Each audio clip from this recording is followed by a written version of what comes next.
About 5 years ago, I took a drastic decision. I took the decision to let go of all the preconceived ideas I had about music.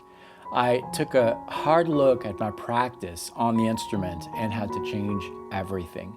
I was so frustrated with my playing. Everything I played was just a repetition of what I played the night before. Today is the day your playing is going to be brought alive. A new sense of love for the instrument is just about to happen if you watch this video till the end. Grab your guitar. This is going to be extremely interactive.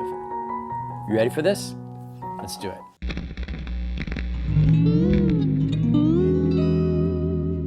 Hello, my name is David. Welcome to this channel, which is all about helping you develop your musical personality on the instrument. So, what are we talking about today? We are talking about the connection, this magic connection that nobody talks about, the connection between the musical thought that is inside of you and the delivery through your fingers with the instrument.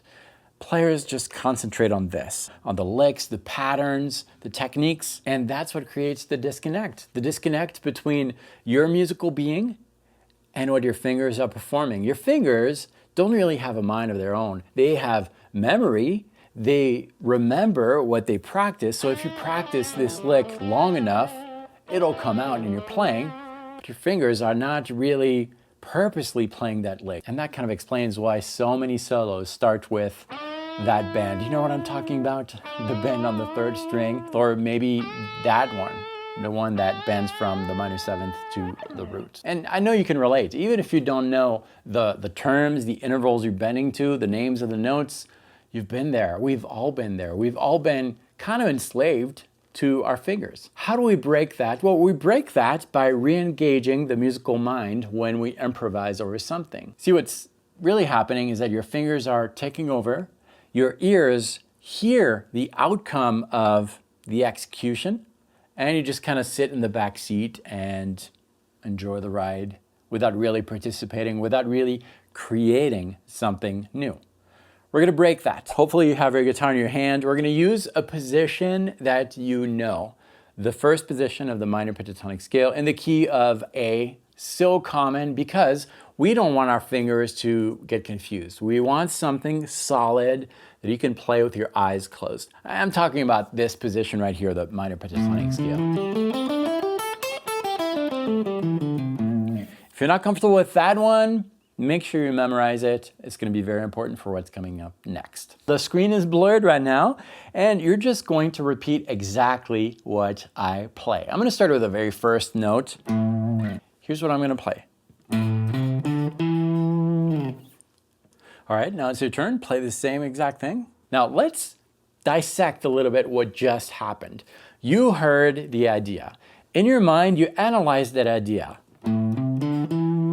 4 notes, 1, 2, 3, 4, ascending, 1, 2, 3, 4. You've heard the minor pentatonic scale so many times that you can almost sing it. Well, almost, right? That's kind of the idea. You had the curve, the direction. The musical alphabet is a very commonly used one, the minor pentatonic scale. Let's continue our game. Don't skip this step. I know you can do it. Don't skip it. Things are about to get very interesting very soon. You can't skip any of this. So again, what happened here? Well, same musical alphabet, like I like to call them, same scale. We heard it before. No note really comes as a surprise. And you have a direction, ascended notes and then a descending notes. That's one information that you gathered in your mind as you're processing this idea. Another thing you're processing might be that this lick starts and ends with the same exact note. Okay, that's good. And then there's a pivoting point, and it's this note right here where I'm changing directions. A lot of different information can be gathered in your mind, and you don't have to break them like this, but that's really what's happening. And it's important to realize that because that's going to help you later. One more exercise before we move on to the next step. Same exact thing, but this time I don't want you to play what I'm playing right away. I want you to memorize it. Here's the idea. try to remember what I just played. Sing it if you can.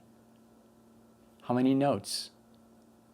What's the frequency of the notes? Did I play some notes multiple times? What's the direction? You're kind of like a detective looking at the crime scene being, and analyzing everything and trying to remember what happened. Okay, now play the idea.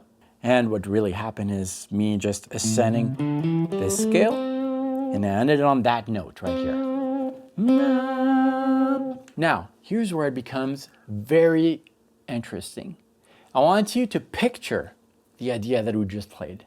It should be easy because you had this detective work, counting how many notes, remembering the direction, and all those things. Try to sing it mentally. Visualize what it looks like on the instrument. This is where the change is going to happen. At this point of the game, the sound of the minor pentatonic scale is kind of embedded in you. If I play a note that is not part of the pentatonic scale, what happens? Whenever you're hearing something different, you know that it's not going to fall under the canvas, the blueprint, the comfort zone of your fingers. So your fingers are going to have to respond to your musical being inside of you. The connection is made now. All right, what happens when now we add a backing track? Let's give it a try.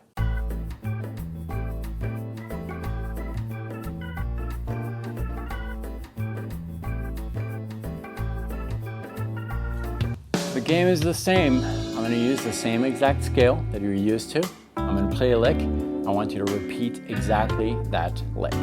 Visualize what I'm playing. Ask yourself how many notes, where am I landing? And most importantly, remember the note that I'm landing on. Here we go.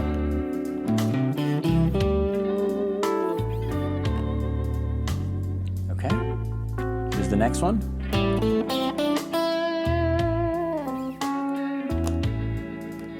Okay, here's the next one.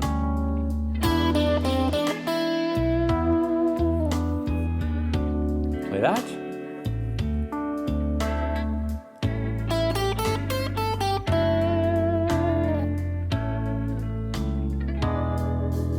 Great.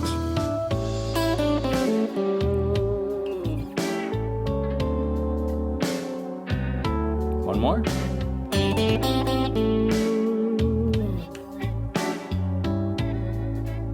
Hopefully you got these right. Fairly simple. And what I made sure to do is start every new idea with the very last note that we landed on. Makes things a little bit easier on the fingers.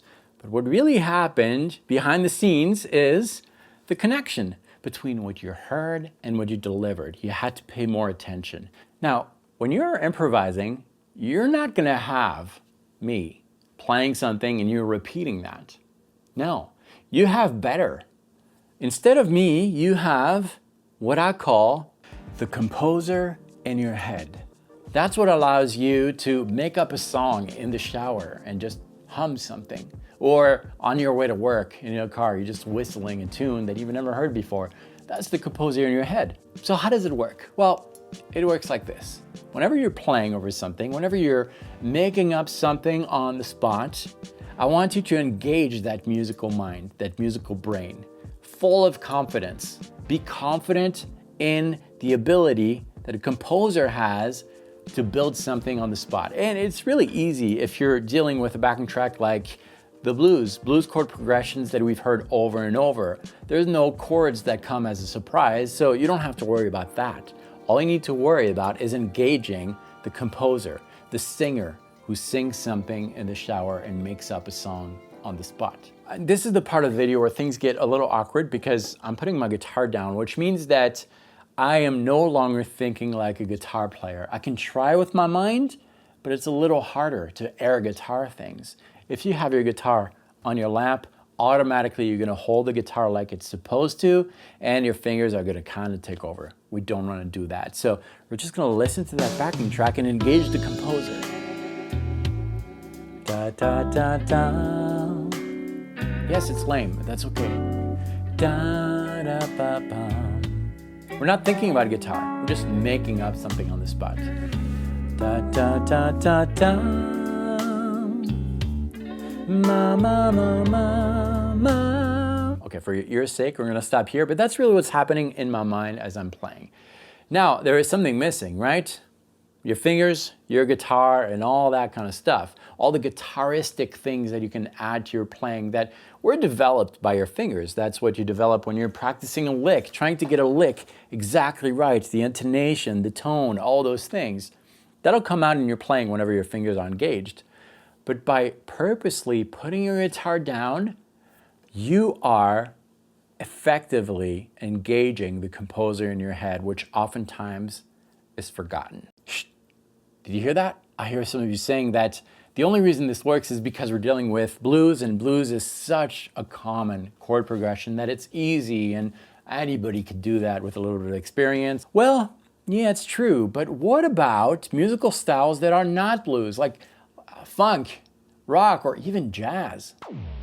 The reason why blues is such an easy style to get into, to apply this and really express yourself musically, is that your fingers don't have to think about where they're going, and it's easier to engage your composer when your fingers know exactly what to do. Your fingers can respond to the composer. Whenever you approach a new scale, dare I say new chord, new lick, any musical element, engage your ears. Engage your ears so that you can recall at will the sound of that scale in any musical situation. As you're practicing that scale, I want you to sing the scale. Try to do that in multiple ways. Replicate whatever your fingers are doing with your voice. That automatically engages the musical mind where the composer sits. With that said, here's the trick that will allow your fingers to respond to the composer regardless of the style, regardless of the scales, regardless of anything going on. If I play a note, let's play this one on the 3rd string, 5th fret, you should be able to mentally sing 4 notes from there. These 4 notes surround that note. The note that is 1 fret higher than the note you just played. 2 frets higher. 1 fret lower. And 2 frets lower. If you can do that, you can play anything. Let's give it a try. We're going to try this over this track. Starts with 1 chord. It lasts quite a bit. And here's a clue. The note we just played, 3rd string, 5th fret, will work. Great. We're going to start very, very simple. Remember this note? La. Sing it. La. Do you like that sound? La. If yes, play it. If not, what is 1 fret higher? La, la. Does it sound better? If yes, play it. If no, don't play it and try the note 2 frets higher. It might sound very daunting, but it all has to do with the surrounding notes. 1 fret higher or 2 frets higher. 1 fret lower or 2 frets lower. And you start very slow like that. And as you're doing this, you will start to have a collection of notes that is going to work over the track. And eventually, my improvisation is going to get a little more mature as I discover the notes that work. The good news is that for the listener, it sounds great because all the trial and error, all the detective work that we talked about previously happens in the privacy of my own mind. And thankfully, you're not in there. You don't hear all the la da da. Oh, no, you don't hear that. You just hear what I choose to deliver through the instrument. That's really all there is to it. Whenever you're hearing great players improvise over complex chord progressions, that's what they're doing. I just broke it down for you. Now, yes, as you develop that technique, as you learn new licks, as you learn new scales, as you engage your ears, your composer will know exactly what information to deliver to the musicians in your hand. Just think of it as an orchestra. You've got the composer in your head who's delivering all this great music through your fingers. And it's really just a matter of learning how your fingers can respond exactly to what the composer wants.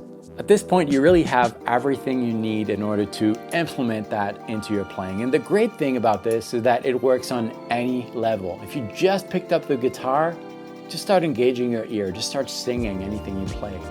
If you've been playing for a long time and you acquired a lot of different scales, licks, well, your fingers know how to execute the information. It's just a matter of re-engaging the inner musician. Try a variety of different styles of music, because the more uncomfortable you are within a style, the better opportunity you have to grow and strengthen that connection between the composer and the fingers. To help you develop that connection, I prepared for you a few backing tracks and some charts that you can grab for free. All you need to do is visit the link below. It'll take you to a sign-up page. Completely free. Sign up once. It'll give you access to this video and the backing tracks below that you can play, pause, so that you can pause the video and try this in real time with me. You can also download the backing tracks. Again, it's completely free. The link is below. If this was your first visit, thank you very much for stopping by. I hope you enjoyed this video. Consider subscribing. I come up with new content weekly, just like this, helping guitar players around the world develop their musical personality. Thank you very much for watching this. I'll see you next time. Practice well.